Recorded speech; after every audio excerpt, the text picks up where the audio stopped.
तो कहते हैं ना, जहाँ जहाँ तक हाथ पहुँचे वहाँ वहाँ तक खंडित किया हुआ है।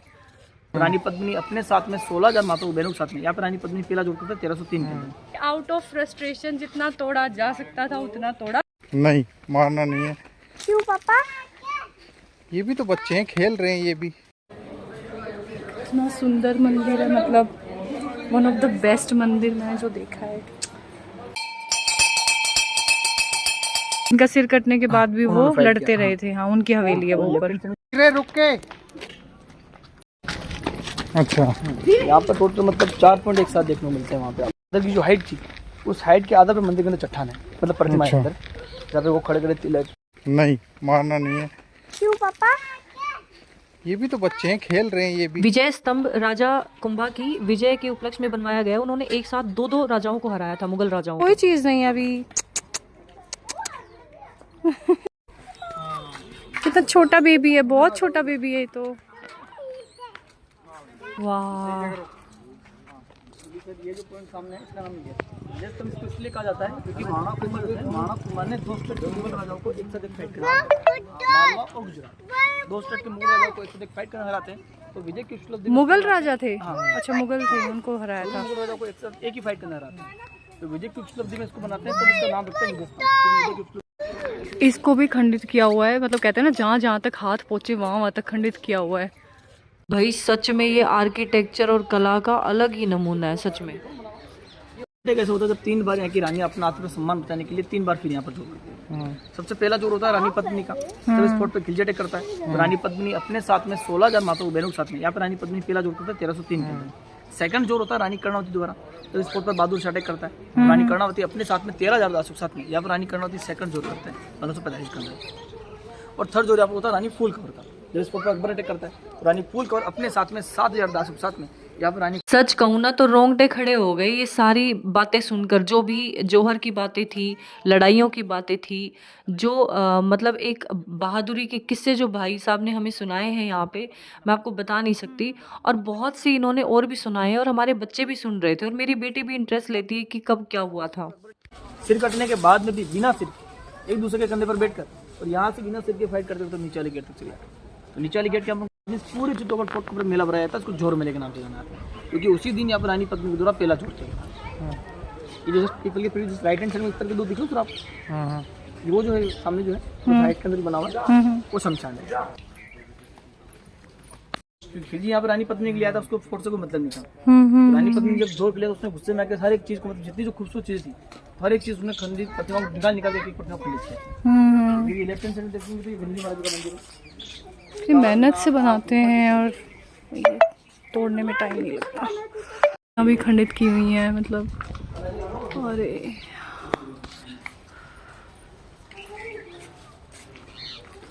यहाँ पे तो पूरी मूर्ति ही गायब है।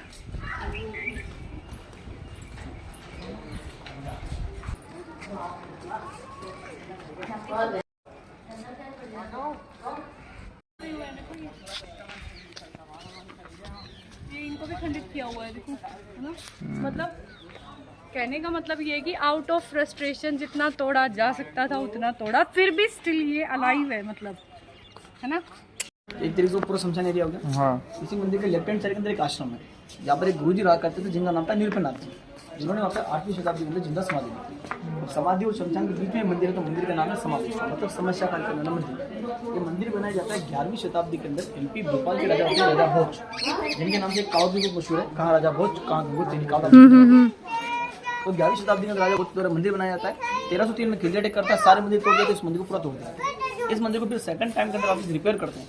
महाराणा कुंभा के फादर महाराणा मोकल, जो उस टाइम के यहाँ के राजा होते हैं, तो इस मंदिर के अंदर एक 9 फीट की लंबी चट्टान लगी जाती है। 9 फीट लंबी चट्टान के 3 पार्ट करते हैं, तीनों पार्ट पर 3 अलग अलग फेस बनाते हैं, जैसे कि ब्रह्मा, विष्णु और महेश, जन्म देने वाले, पालने वाले और मारने वाले। ब्रह्मा जी मृत दोनों होते हैं। तो मंदिर का नीचे वाला पार्ट से आप देखेंगे पूरा मंदिर नीचे से उल्टे लोटस में मंदिर बना हुआ है। हाँ, लोटस। छोटे बच्चों को जैसे भी अपन काला टीका लगाते हैं नजर से बचने के लिए, मंदिर को भी आप बात देखिए, सारी प्रतिमाएं देख लीजिए, किसी के पैर नहीं, हाथ नहीं, सिर नहीं, आँख नहीं, नाक नहीं।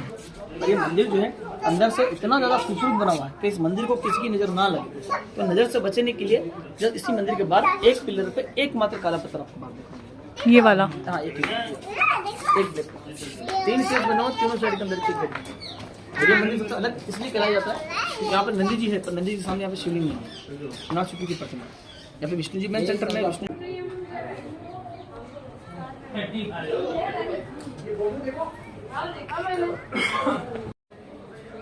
इतना सुंदर मंदिर है, मतलब वन ऑफ द बेस्ट मंदिर मैंने जो देखा है।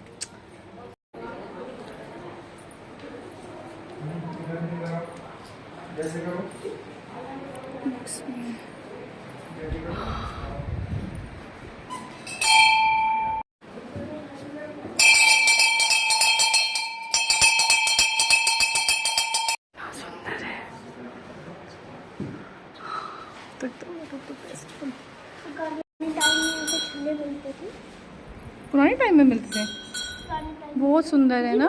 सच कहूँ यहाँ बहुत सी चीज़ें थी, बहुत सुंदर थी, पर हमारे बजट से बाहर भी थी, तो जो हमें ठीक लगा वो हमने खरीदा। साथ में मैंने कुछ देर यहाँ पे कान्हा जी को और इन मूर्तियों को निहारा भी। चप्पल का, अच्छा यहाँ निकाल दी। और सचमुच बहुत ही सुंदर मंदिर है, जितना बाहर से उससे कहीं ज़्यादा अंदर से बहुत सुंदर था। ये है किले का पिछला हिस्सा, जहाँ से अकबर ने हमला किया था, पीछे के हिस्से से। नाम है गौमुख। अच्छा, गौमुख इसलिए कहा जाता है, उधर नीचे देखेंगे आप, लेफ्ट हैंड साइड में जो पिलर दिखा ना, डूबे पानी के अंदर, वहाँ पर एक गाय का मुंह बना हुआ है, जो पूरा पत्थर का बना हुआ है। उस गाय के मुंह के अंदर से पानी आता है। अच्छा, पानी कहाँ से आ रहा है, किधर से आ रहा है, तो किसी को कोई भी आइडिया नहीं है। बहुत जने रिसर्च करने वाले यहाँ पर आके चले गए, पर उनको आइडिया नहीं कि पानी यहाँ कहाँ से रहा है। ये टैंक 40 फीट डीप गिरा टैंक है। ऐसे टैंक पूरे फुट पर 84 टैंक पूरे फुट के अंदर बने। 84 टैंक्स हैं ऐसे। 84 टैंक के अंदर ये एक ऐसा टैंक है जहाँ पे गाय की फेस से पानी आता है, बाकी सारे टैंक के अंदर गाय का मतलब बारिश का पानी गिरता होता है। इस टैंक को पुराने टाइम का स्विमिंग पूल भी बोला जाता है, साउथ ब्लू के टैंक के नाम से जाना जाता है। जब उस टाइम के अंदर आने यहाँ पे नहाने के लिए आया करते हैं। अभी आप चित्तौड़गढ़ के बारे में आप सर्च करते हैं नेट पे, यूट्यूब पे, सबसे पहले आपको इसी टैंक का पिक्चर आपको देखने मिलता है, जो वहाँ से ऊपर से लेकर ड्रोन से। ये सीरियल्स में भी यही वाला दिखाते हैं। हाँ, और ऊपर जो आपको हवेली दिखाई दे रही है ना, जिसके बारे में आप जिनके बारे में बताया था आपको, हाँ जी, कल्ला जी जिनका राठौर, जमल सिंह जी, वो उनका हवेली है। जिनका सिर कटने के बाद भी वो उन्होंने fight लड़ते किया, रहे थे। हाँ, उनकी हवेली है वो ऊपर। लेफ्ट साइड में झंडा लगा है इधर ऊपर। ये यहाँ के गुरु जी थे, जिनका नाम था निरपेनाथ जी, जिन्होंने यहाँ पर 8वीं शताब्दी के अंदर जिंदा समाधि ली थी। ये इनका समाधि स्थल है, और जस्ट बैकलिंग साइड के अंदर इनकी चरण पादुका बनी हुई पीछे यहाँ पे दिवाली। तो उन्होंने इस टैंक के ऊपर सर एक दोहा लिखा था, निरपेनाथ की थोर करोड़ करोड़ युग तपस्या करे जब गढ़ पावे चित्तौड़। ये आपने सुना होगा, गढ़ों में गढ़ चित्तौड़ बाकी से खड़ी है, वो सर इसी के ऊपर करा है। नीचे भी आप जो चित्तौड़ सिटी देख रहे हैं सर, ये फोर्ट का पहले का बैक साइड एरिया है। यहाँ से अकबर ने अटैक किया था इस फोर्ट के ऊपर। इस फोर्ट का जो फ्रंट है वो यहाँ से भी अपने को आगे देखने को मिलेगा। अच्छा, इधर से किया था उसने? अकबर ने इधर से अटैक किया था भाई, खिलजी ने बादशाह ने अटैक फ्रंट साइड से किया था। ये बैक था पहले का।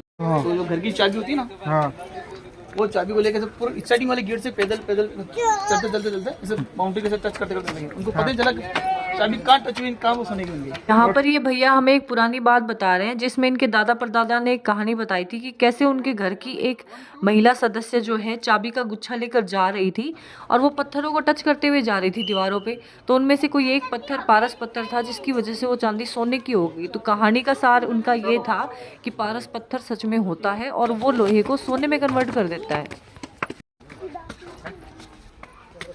बाय बाय, सो रहा है, आजा। तो भाई इस वीडियो में बस इतना ही, यानी कि विजय स्तंभ हो गया, जौहर स्थल हो गया, एक मंदिर हो गया जो राजा भोज ने बनवाया था, जो मध्य प्रदेश के थे। और भी वीडियोस में पोस्ट करूंगी। इसमें ये रानी का महल है और जल महल है, जहाँ वो गर्मियों में समय व्यतीत करते थे। और भी वीडियोस आपके पास आने वाली हैं। Thank you so much for watching. Thank you so much. Bye bye. जय श्री श्याम।